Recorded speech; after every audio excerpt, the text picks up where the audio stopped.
네, 오늘 정치권 이슈들은 신성범 전 의원, 배종호 세한대 교수와 함께 자세하게 짚어보겠습니다. 어서 오십시오. 안녕하세요. 네.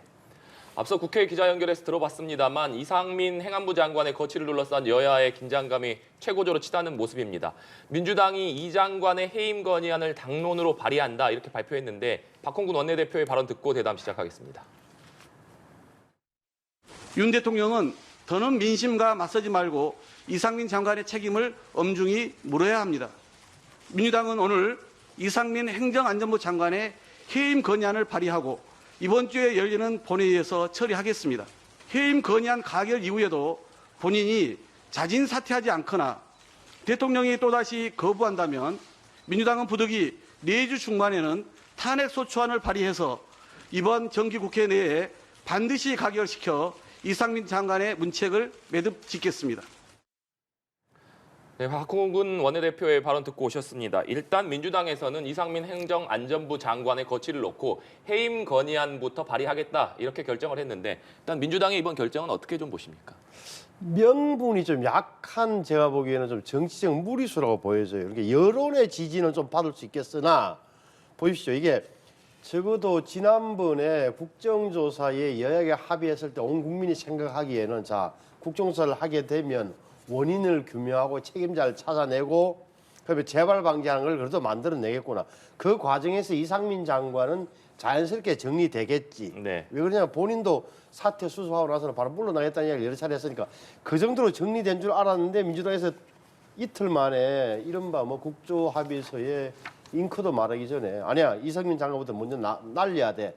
나가라 하니까 이렇게 되니까 분명히 합의 대상에 보면은 국정조사에 보면은 행정안전부가 국정조사 대상이었잖아요. 그러면은 이상민 장관도 국정조사 대상이고 아주 그 핵심 관계자일 텐데 왜 먼저 책임을 물고 그럼 차라리 그 전에 국정조사 합의할 때 이상민 장관을 뭐 뺀다든지 뭐 넣는다든지 이렇게 좀 결정을 했어야 되는데 좀 뒤늦게 됐다. 이제 와서 명분을 갖다가 철저한 국정조사와 경찰 수사를 하기 위해서라도 이상민 장관을 물러나라 하는 건 제가 보기에는 좀 명분이 없는 정치공세다 보여지는 거예요. 그러니까 제가 다만 이제 이게 이상민 장관의 거취에 대해서는 여러 국민들이 뭐 상식적으로 판단하고 있으니까 저걸 끝까지 물고 늘어져서 윤석열 대통령이 어차피 안 받아들일 거니까 해임 건의안 내도 그 다음에는 또 뭐 탄핵 내고 하면 이상민 장관 문제를 끊임없이 물고 늘어지겠다는 그런 계산으로밖에 안 보이는데 문제는 앞으로 국회에서 이렇게 되면 모든 게 스톱될 가능성이 있어요. 네,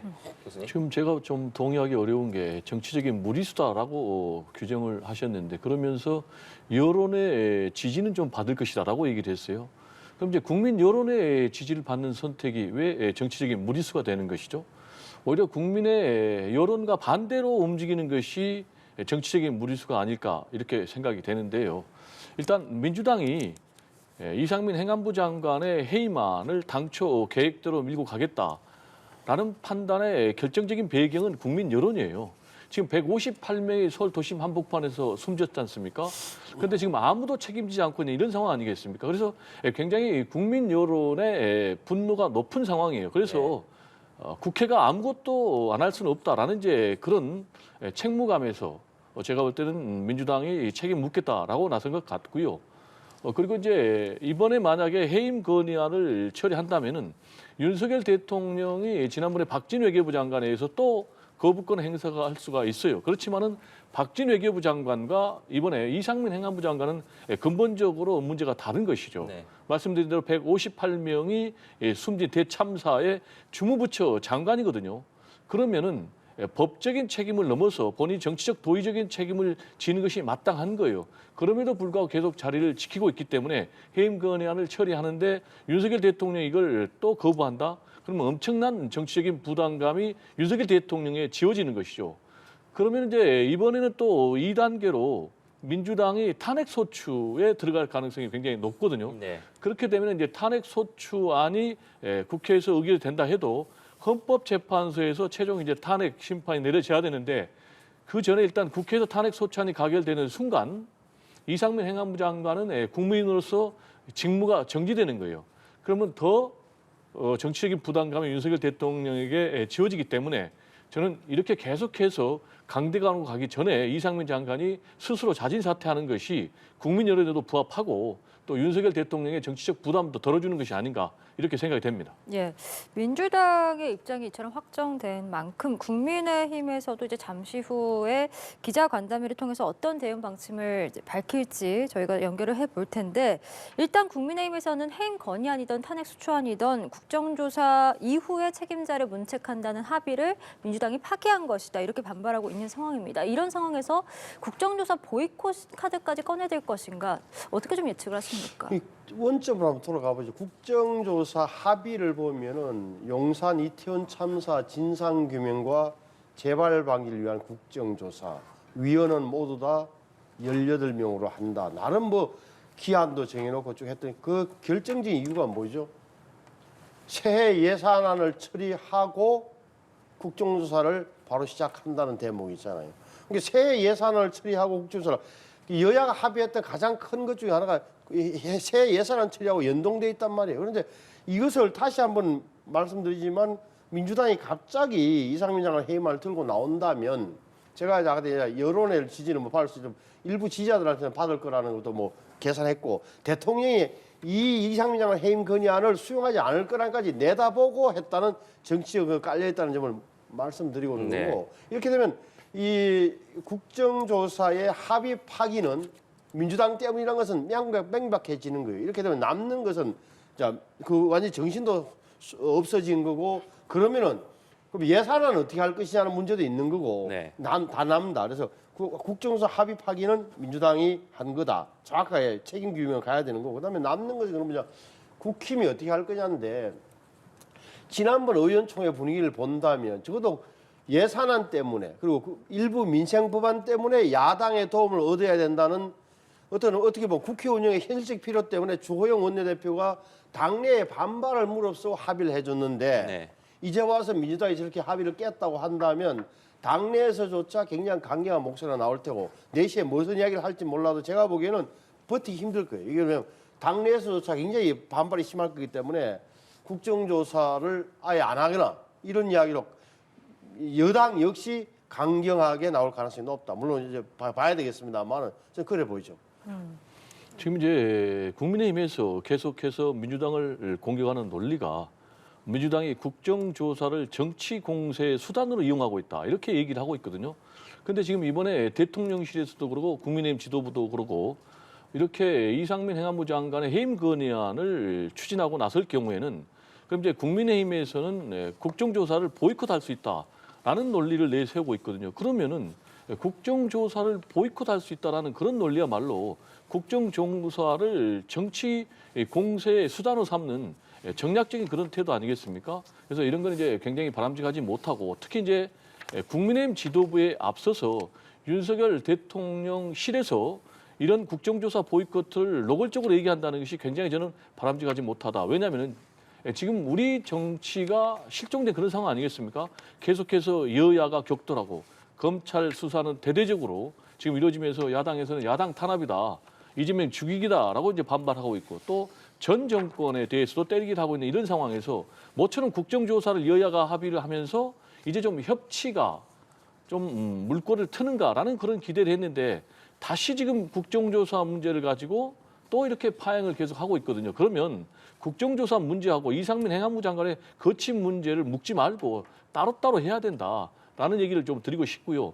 정치를 좀 정상화하고 정치를 복원하는데 윤석열 대통령이 도움이 되면 도움이 돼야지 오히려 계속해서 강대강으로 몰아가는 그런 정치는 굉장히 바람직하지 못하다라는 얘기를 좀 강조를 하고 싶습니다. 네. 이렇게 되면 앞으로 어떤 문제가 발생하면 잘 보세요. 지금 김민표 아마 국회의장이 여야 원내대표들을 박홍근, 주호영 불러서 이야기를 하고 있을 텐데 국회의장 입장이 굉장히 곤혹스러워지는 거예요. 보세요. 지금 야당은 자 해임 건의안을 낸다, 이상민 해임 건의안을 낸다 그러면은 자 발의한다.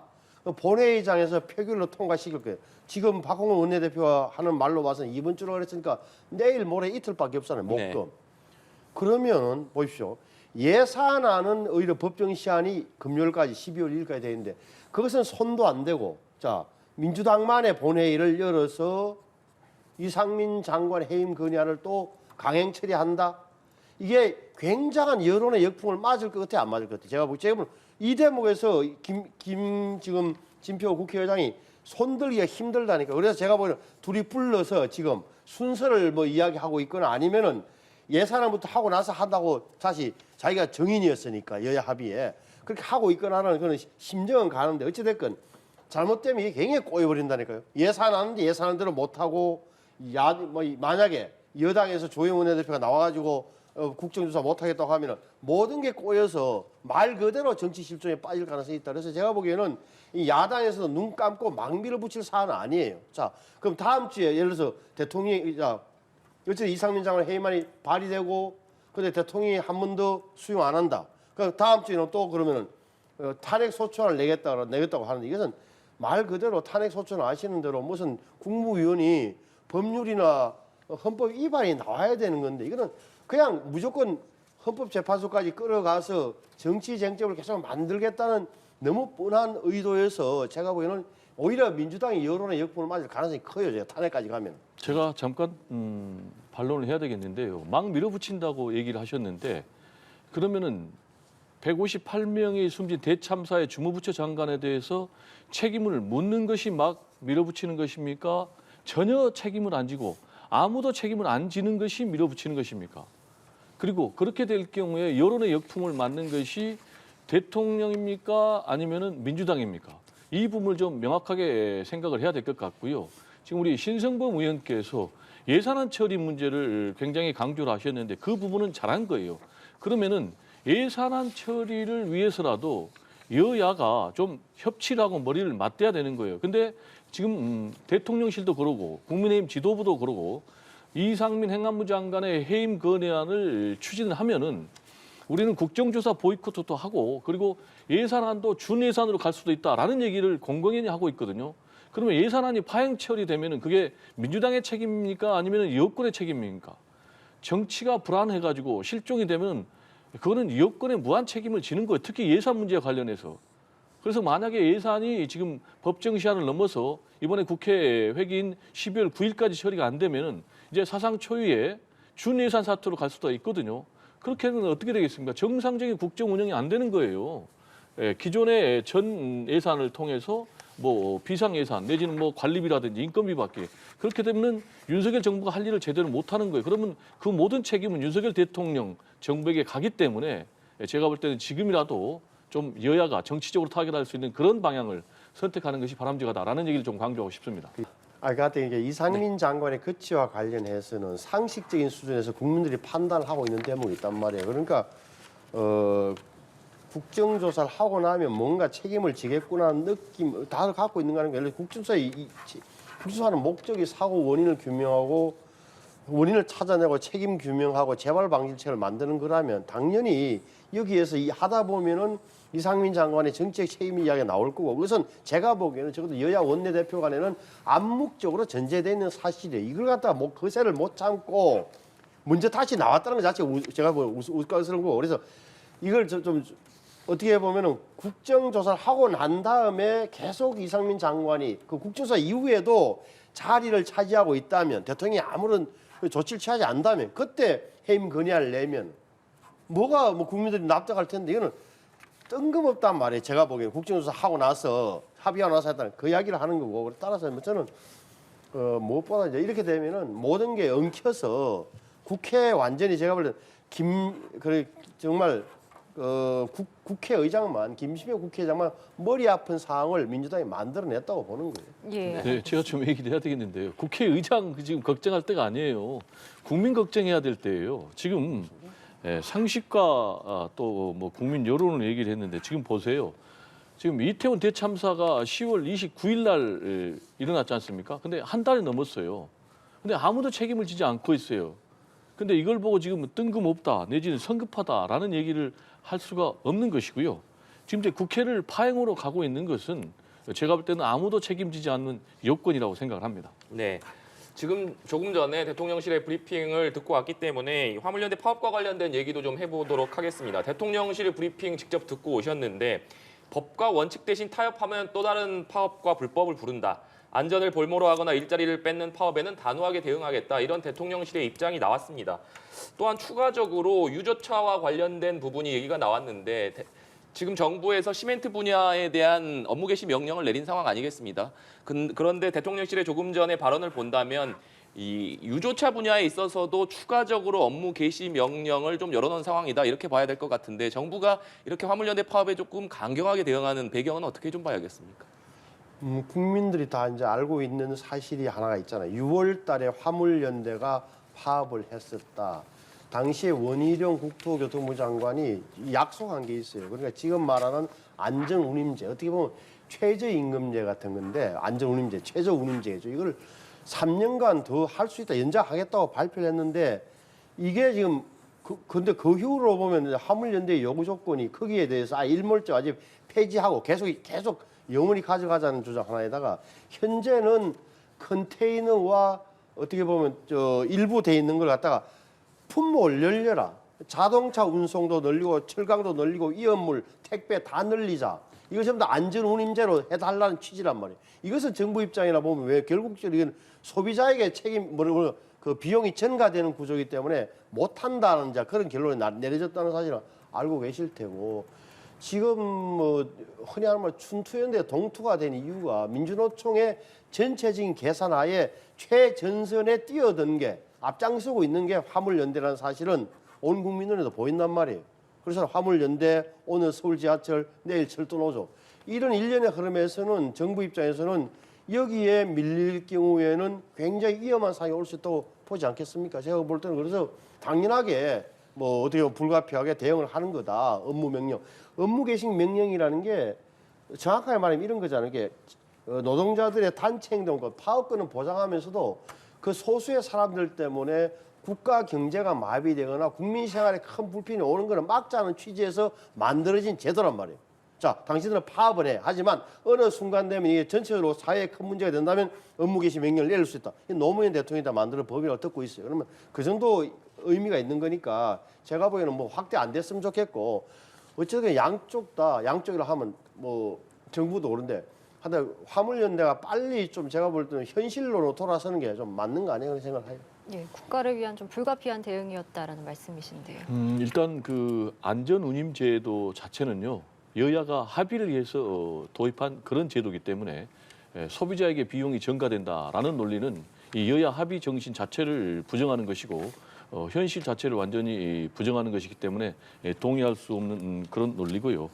지금 이 문제는 아무리 정부가 공권력으로 밀어붙인다고 해서 해결될 문제는 아니에요. 왜냐하면은 지금 관련 노동자들의 안전 문제 또 생존권 문제가 관련돼 있기 때문에 국가 경제 논리로 밀어붙인다고 그래가지고 이 파업이 정리될 것 같지는 않고요.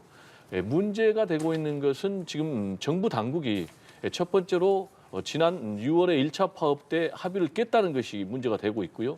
두 번째로는 5개월 동안 아무런 대책을 마련하지 않고 허송세월했다는 것이 문제가 있고 세 번째로는 이 제도가 2004년도에 도입이 되는데 무려 18년 만에 사상 초유로 업무 개시 명령이 이제 강제로 발동이 됐다는 것이 문제가 있습니다.